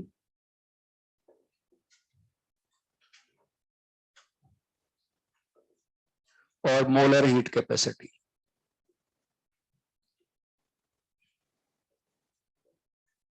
specific heat capacity और मोलर हीट कैपेसिटी, ठीक। इसके अलावा बच्चों कुछ फिजिक्स का टर्म मैं लिखवा रहा हूं, और है ना, तो कुछ तो अपन एक्सप्लेन कर देंगे, कुछ आपको वहां से मिलेंगे, लेकिन लिखवा देता हूं। Refractive index, refractive index intensive, है ना, इंटेंसिव में लिखना refractive index intensive, refractive index intensive. फिर बेटा एक टर्म आता है सरफेस टेंशन, वो भी इंटेंसिव है, ठीक है, लिखना है इंटेंसिव, सॉरी इंटेंसिव में लिखना सरफेस टेंशन, है ना। तो इसको ज्यादा एक्सप्लेन तुम्हें और बेटर मुझसे आपको पता होगा। Viscosity intensive, viscosity intensive. एक और टर्म वो हम लोग पढ़ाएंगे लेकिन इलेक्ट्रोकेमिस्ट्री में, ईएमएफ ऑफ सेल, वो आप इंटेंसिव में लिखो, याद रखना है इसको। ये अपन बिल्कुल लास्ट सेकंड लास्ट चैप्टर हमारा यही होगा, ईएमएफ ऑफ सेल इंटेंसिव होता है ना, तो इंटेंसिव में लिखना ईएमएफ ऑफ सेल, है ना। रोटेशन, प्लेन पोलराइज्ड लाइट का रोटेशन नहीं करवाते थे, तो अमाउंट पे डिपेंड करता था, है ना, अमाउंट पे, तो रोटेशन इधर लिखना। और स्पेसिफिक रोटेशन इंटेंसिव, तो स्पेसिफिक रोटेशन इंटेंसिव, वो प्लेन पोलराइज्ड लाइट को क्लॉकवाइज एंटी क्लॉकवाइज रोटेशन करते हैं ना, उसकी बात कर रहे हैं हम लोग। Specific rotation left hand side और रोटेशन राइट हैंड साइड। तो मैं इसमें कुछ, ये तो हो गया हमारे टर्म्स, है ना, आपको अभी तक क्लियर ही होंगे। एंथैल्पी को याद रखना, ये सारी एनर्जी इधर आएंगी राइट हैंड साइड पे। अच्छा, तो मैं 3 पॉइंट लिखवा रहा हूं इसमें नोट करके। पहला वही है कि 2 एक्सटेंसिव प्रॉपर्टी का रेशियो हमेशा इंटेंसिव। एक्सटेंसिव प्रॉपर्टी अगर पर ग्राम, पर लीटर या पर मोल लिखी गई तो वो इंटेंसिव। और तीसरा, आप इंटेंसिव प्रॉपर्टी को एल्जेब्रिकली सम नहीं कर सकते, एक्सटेंसिव प्रॉपर्टी को एल्जेब्रिकली सम किया जा सकता है। ऐसे मैं आपको एग्जांपल देता हूं, एक ग्लास पानी है, उसकी डेंसिटी 1 ग्राम पर एमएल, दूसरे की 1 ग्राम पर एमएल, मिला दोगे तो उसको 2 ग्राम पर एमएल नहीं बोलेंगे, है ना, समेशन अपन एल्जेब्रिकली नहीं करेंगे। जबकि अगर अपन मास बोले 20 ग्राम 30 ग्राम मिलाएंगे तो 50 ग्राम बोल सकते हैं। तो ये तीनों पॉइंट नोट करके लिखो। नोट करके पहला point, ratio of 2 extensive property, ratio of 2 extensive property, ratio of 2 extensive property is always intensive, is always intensive, ratio of two extensive property is always intensive. अगला point, if extensive property is defined, if extensive property is defined, comma, per gram,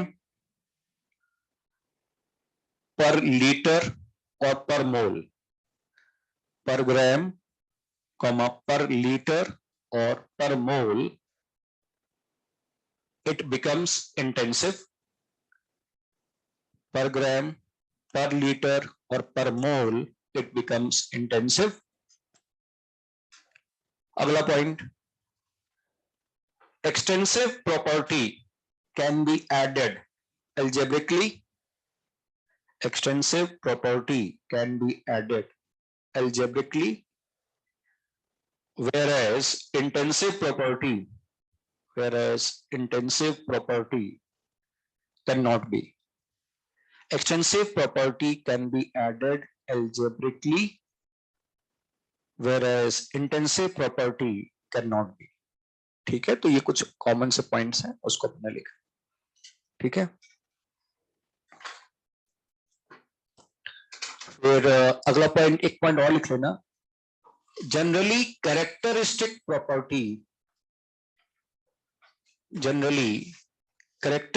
property of a substance is intensive.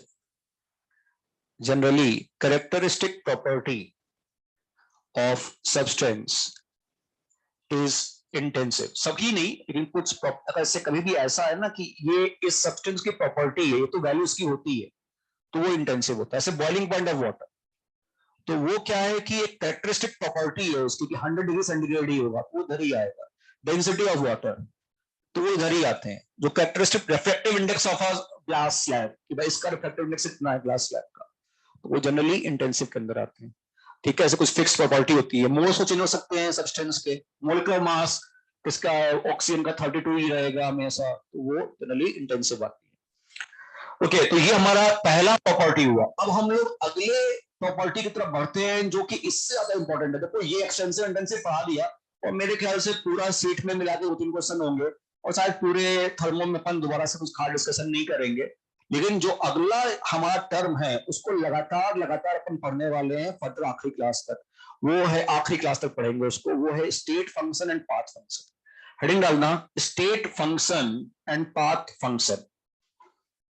Heading है state function और path function. State function और path function, and लिखना, sorry और नहीं, and, state function and path function. State function and path function.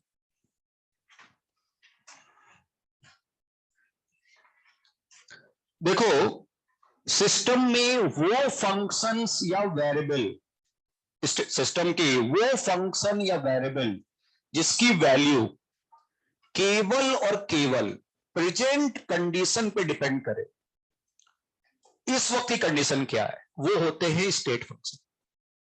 वो function या variable जिसकी value केवल इस वक्त की कंडीशन पे डिपेंड करे, those are called state function. वो इस पे डिपेंड ही नहीं करते कि पास्ट में उसकी वैल्यू क्या थी, या पास्ट से यहां तक आते वक्त तुमने कौन सा पाथ यूज किया, है ना। वो फंक्शन या वेरिएबल जिसकी वैल्यू केवल प्रेजेंट कंडीशन पे डिपेंड करती है, वो कहलाता है स्टेट फंक्शन। ना तो वो पास्ट पे डिपेंड करता है, ना पाथ पर डिपेंड करता है। 3 P होते हैं इस चैप्टर में, प्रेजेंट, पास्ट और पाथ। प्रेजेंट, पास्ट और पाथ। वो फंक्शन या वेरिएबल जो केवल प्रेजेंट पे डिपेंड करे, वो स्टेट फंक्शन, और जो तीनों P पे डिपेंड करे, प्रेजेंट, पास्ट और पाथ, वो होता है पाथ फंक्शन। ऐसे मैं एक एग्जांपल देता हूं आपको, एक प्रैक्टिकल एग्जांपल, हालांकि उसका यूज हम लोग अपने चैप्टर में नहीं करते, लेकिन सालों से जल्दी समझ में आ जाए आपको। सपोज को 3 स्टूडेंट्स हैं, ठीक है, और तीनों स्टूडेंट ग्राउंड फ्लोर पे खड़े हुए हैं, क्लास करने आना है, 4th फ्लोर पे, 3rd फ्लोर पे क्लास करने आना है, ठीक है। अब ये तीनों स्टूडेंट्स क्या करते हैं कि ग्राउंड पे हैं, तो हाँ, अलग अलग रास्ते से आते हैं, 3 स्टूडेंट्स हैं, ठीक है, और ये 3rd फ्लोर पे उनको आना है, ठीक। तो अब क्या है कि सबका मास सेम है, मान लेते हैं सबका मास सेम है, ठीक है, 60 किलोग्राम। और इसमें से जो नंबर 1 स्टूडेंट है वो कहता है कि यार मेरे लिए तो प्रॉपरली स्टेयर्स है, तो मैं स्टेयर से ही आऊंगा। ठीक है, तो स्टेयर से चढ़ते हुए ऊपर 3rd फ्लोर पे आता है। तो दूसरा स्टूडेंट है वो कहता है कि नहीं लिफ्ट है, दिख रहा है, कोई है नहीं देख रहा है ना, तो लिफ्ट से आ गया, क्या कर सकता है उसमें, ठीक है ना। और तीसरा स्टूडेंट कहता है कि नहीं कुछ अलग सा करते हैं, है ना, तो खंबा उम्बा चढ़ के ऊपर आ गया, है ना। तो सब मान लेते हैं कि पाइप पाइप पकड़ के वो ऊपर चढ़ के आता है, ठीक है। तो ये 3 स्टूडेंट अलग अलग पाथ से आके 3rd फ्लोर पे आके बैठ जाते हैं, ठीक है, अपनी क्लासेस में बैठ गए, ठीक है। और हाँ, एक स्टूडेंट और लेते हैं, एक कोई और जरूरत पड़ेगी। एक 4th स्टूडेंट भी है, और वो जो 4th स्टूडेंट है, सुनो सुनो सुनो सुनो, ये 1st फ्लोर पे है, 1st फ्लोर पे है, पहले कोई क्लास कर रहा होगा या डाउट में आया होगा। तो ये 1st फ्लोर से 3rd फ्लोर पे आया, और अगेन ये भी थोड़ा आपके साथ शरीफी है, तो स्टेयर से ही आ गया, ठीक है, स्टेयर से एडजस्ट करते हुए आ गया, ठीक। अब 4 स्टूडेंट चारों 3rd फ्लोर पे हैं, सबकी पोटेंशियल एनर्जी सेम होगी, ठीक है, पोटेंशियल एनर्जी सबकी सेम है। अच्छा, पोटेंशियल एनर्जी 3rd फ्लोर पे आने के बाद इस पे डिपेंड नहीं करती कि पास्ट क्या था, 1st फ्लोर से आए हो कि 2nd फ्लोर से आया है, बच्चा उससे कोई फर्क ही नहीं पड़ता। और ना ही उसके पाथ पे डिपेंडेंट है कि कौन सा पाथ यूज किया, स्टेयर यूज किया कि लिफ्ट यूज किया कि पाइप यूज किया, कोई फर्क ही नहीं पड़ता उससे, समझ रहे हो। तो वो प्रॉपर्टी जो केवल इस वक्त जो सिचुएशन है उस पर डिपेंडेंट हो, वो स्टेट फंक्शन है। कहां पे थे, किस जगह से कैसे चलते हुए आए, उससे कोई फर्क नहीं पड़ता, दैट इज स्टेट फंक्शन, है ना। पोटेंशियल एनर्जी एग्जांपल है। पाथ फंक्शन वो होता है जो सब पे डिपेंड करे, जैसे वर्क। अब इन चारों स्टूडेंट ने जो ग्राउंड फ्लोर से 3 आए हैं, तो उन्होंने वर्क अलग किया, लिफ्ट वाले ने अलग वर्क है, स्टेयर्स का अलग है, पाइप वाले का वर्क अलग होगा, ठीक है, तो सबके वर्क अलग है। और 2 बच्चों ने स्टेयर्स यूज किया था, पाथ सेम था लेकिन पास्ट अलग था, पास्ट अलग था, तो इनका भी वर्क अलग अलग है। तो वर्क एक पाथ फंक्शन जो पास्ट पे डिपेंड करे, प्रेजेंट पे डिपेंड करे, कहां से आए उस पर डिपेंड करे, और पास्ट कौन सा यूज किया उस पर डिपेंड करे, वो होता है पाथ फंक्शन। तो तीनों पी पे डिपेंड करने वाला पाथ फंक्शन और केवल एक पी पे डिपेंड करने वाला स्टेट फंक्शन। तो ये तुम्हें पूरे थ्रू आउट थर्मो में यूज करना पड़ेगा इन दोनों टर्म का। वो लिखते हैं हेडिंग स्टेट फंक्शन, हेडिंग लिखो state function, state function, state function. इसमें लिखो दोज फंक्शंस और वेरिएबल, स्टेट फंक्शन में लिखो दोज फंक्शंस और वेरिएबल, दोज फंक्शंस और variable whose value depends only and only on present condition, whose value depends only and only on present condition of system, depends only on present condition of system, full stop. It does not depend on past, it does not depend on past, it does not depend on past or path used, it does not depend on past or path used to arrive at final state, does not depend on past or path used to arrive at final state, to arrive at final state. Example लिखना, examples इसके, examples लिखना HUGS PVT, HUGS PVT, सारे capital letter. एक और थोड़ा सा differentiation के लिए, कोई ऐसा रूल नहीं है, डिफरेंशिएशन के लिए जितने भी स्टेट फंक्शन वो कैपिटल लेटर से लिखते हैं, और जितने भी पाथ फंक्शन इनको स्मॉल लेटर से लिखा जाता है। तो स्टेट फंक्शन को कैपिटल लेटर से लिखते हैं, तो HUGS PVT। Pressure, volume, temperature. ऐसे टेम्परेचर देख लो, इस रूम का टेम्परेचर जो है, मान लेते हैं कि एक एसी को छोड़ देते हैं नॉर्मल रूम में, उसका टेम्परेचर किसी वक्त मान लेते हैं 38 डिग्री सेंटीग्रेड है ना, तो वो इस पे डिपेंड नहीं करता कि सुबह का टेम्परेचर 4 घंटे पहले टेम्परेचर क्या था। वो डिपेंड करेगा कि उस वक्त क्या क्या कंडीशन है रूम की, क्या सीजन रेनी है, कि क्या फैन चल रहा है, क्या एसी चल रहा है, कूलर चल रहा है, उस वक्त की कंडीशन पर डिपेंड करता है। ऐसे मान लो आज 38 डिग्री सेंटीग्रेड है रूम का टेम्परेचर 10 बजे सुबह, कल भी अगर 38 डिग्री सेंटीग्रेड 10 बजे सुबह हुआ, तो क्या आप श्योर हो कि सुबह 6 बजे का टेम्परेचर जो आज था वही कल भी होगा क्या? नहीं, वो डिपेंड करता है उस वक्त की कंडीशन पर, क्यों पास्ट पे डिपेंड नहीं करता।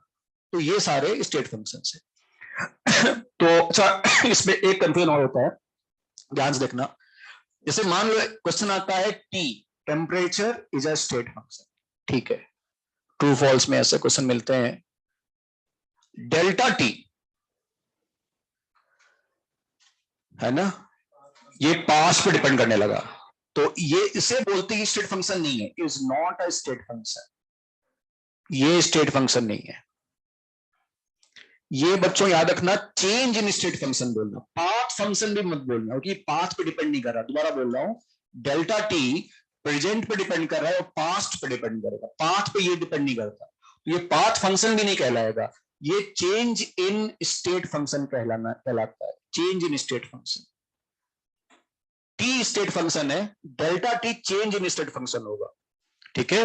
As it depends on, as it depends on present, depends on present and past,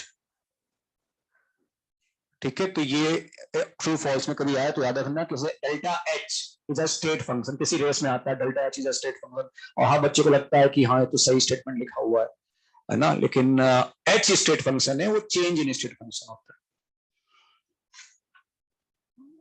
फिर लिखेंगे पाथ फंक्शन, पाथ फंक्शन,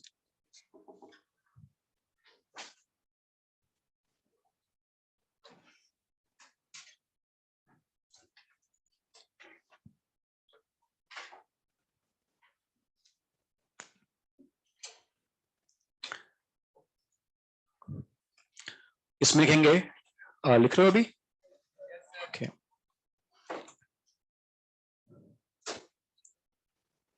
इसमें लिखना दोज फंक्शंस और वेरिएबल, पाथ फंक्शन में लिखो दोज फंक्शंस और variable whose value depends on, those functions or variable, those functions or variable whose value depends on, whose value depends on present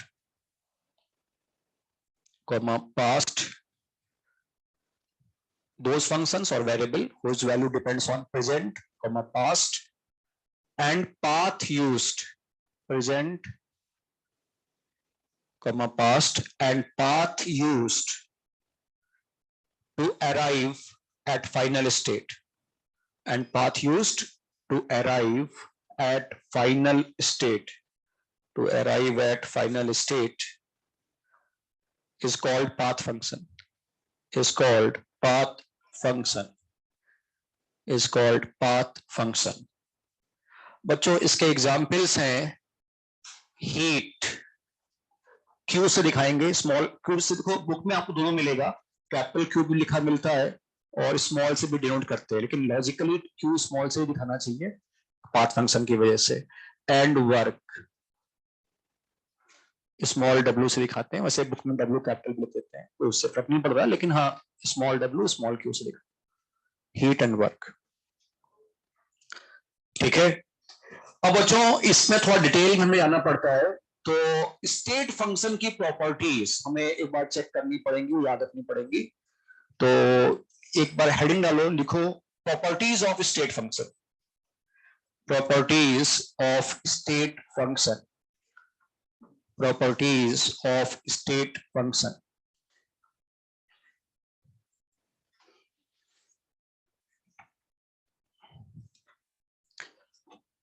देखना यहां पर दो मतलब चार प्रॉपर्टी तुमने पढ़नी है, है ना, इसमें से मेनली पहली दो प्रॉपर्टी ही इंपॉर्टेंट होती है, थर्ड प्रॉपर्टी तो हमें यूज करनी है फॉर्मूला डिराइव करने के लिए। एक्चुअल में कुछ फॉर्मूला बनाएंगे तो वो थर्ड प्रॉपर्टी का यूज करना होता है हमें, आप उससे मतलब नहीं होता है उसका। और फोर्थ प्रॉपर्टी एक प्रूविंग के लिए काम आता है, वो भी अगेन बहुत इंपॉर्टेंट नहीं है। तो पहले दूसरे इंपॉर्टेंट है, पहले दूसरे ही इजी है सबसे। देखना यहां पर पहला पॉइंट है, if phi is a state function. मान लो एक फाई स्टेट फंक्शन है, अच्छा जैसे, और अगर फाई स्टेट फंक्शन है तो चेंज इन फाई कितना होगा अगर आप ए से बी मूव करते हो।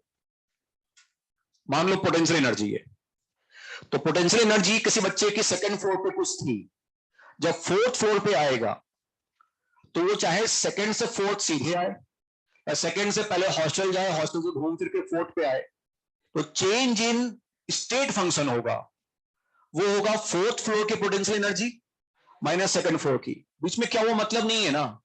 तो स्टेट फंक्शन की प्रॉपर्टी होती है कि जो चेंज इन स्टेट फंक्शन होता है वो होता है फाइनल पॉइंट पे वैल्यू माइनस इनिशियल पॉइंट पे स्टेट फंक्शन की वैल्यू। अगर मुझे एंड और स्टार्टिंग का स्टेट फंक्शन की वैल्यू पता है तो डिफरेंस लेकिन मैं सीधे निकाल सकता हूं, पास से मतलब नहीं होता, कैसे भी घूम फिर के जाओ कोई फर्क नहीं पड़ता, 5b माइनस 5b एंड पे और स्टार्टिंग पॉइंट पे वैल्यू का डिफरेंस लेके निकाल सकते हैं। ठीक है, स्टेट फंक्शन की प्रॉपर्टी है ये। इफ फाई स्टेट फंक्शन है तो आप चेंज कभी भी निकालना है, क्योंकि तुम्हें क्वेश्चन में डेल्टा एच डेल्टा यू यही निकालना होगा, तो तुम बस फाइनल पॉइंट पे माइनस इनिशियल पॉइंट पे वैल्यू लेके निकाल सकते हो। दूसरा point, if phi is a state function, फिर से phi is a state function, अगर फाई एक स्टेट फंक्शन है तो चेंज इन फाई कितना होगा when A to A move करना है, तो 0। इसको अपन ऐसे भी लिखते हैं, cyclic integral of change in phi equal to कितना 0। ठीक है ना, जहां से चले वहीं पे घूम फिर के लौट के अगर आ गए तो स्टेट फंक्शन में चेंज 0 होगा। ठीक है ना, थर्ड और फोर्थ अगली क्लास में थोड़ा बड़ा भी है, इतना आसान नहीं है वो समझाना, डेरिवेशन तो इंफॉर्मेशन है कुछ लेना है, बाद में देख लेंगे अगली क्लास में। ठीक है, इधर कर रहे हैं तो होमवर्क में दे रहा हूं आपको, थर्मोकेमिस्ट्री नहीं, केमिकल काइनेटिक्स में। तो क्या करोगे, O2 कर लो, जे एडवांस में कम बचा हुआ है, एडिशनल सॉलिड स्टेट का कार्डिस का दे दिया था मैंने, नहीं दिया अभी, ठीक है। O2 कर लो और साथ में S2 कर लो, S2 के कुछ क्वेश्चन करवा दिए थे, सारे तो अदर होंगे। कितने क्वेश्चन है S2 में देखो वजह से, और कितने डिस्कस हो चुके हैं, पर इसको टिक करके देख लो, 5-6 नहीं, काफी तो करवा दिए थे मैंने बीच के। देखो कितने हैं S2 में, टोटल क्वेश्चन कितने हैं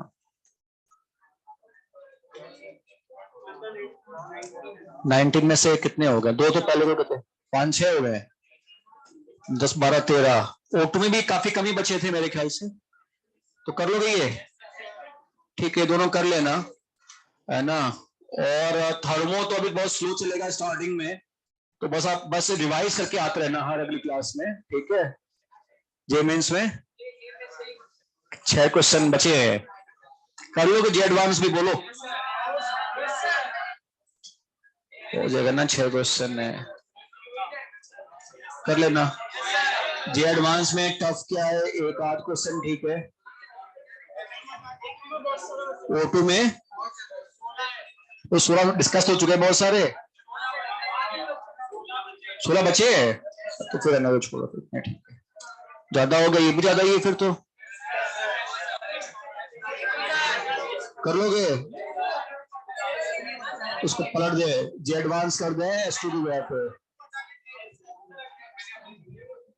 चलो अच्छा जे एडवांस कर लो, तो फिर रेस लगा दे साथ में, ठीक है चलो इतना कर लो। ठीक है ऑनलाइन स्टूडेंट, एक बार आप लोग भी रिवाइज करके आना बेटा अगली क्लास में, ठीक है। एंड कर रहा हूँ मीटिंग, जल्दी छोड़ रहा हूँ 10 मिनट पहले आप लोगों को।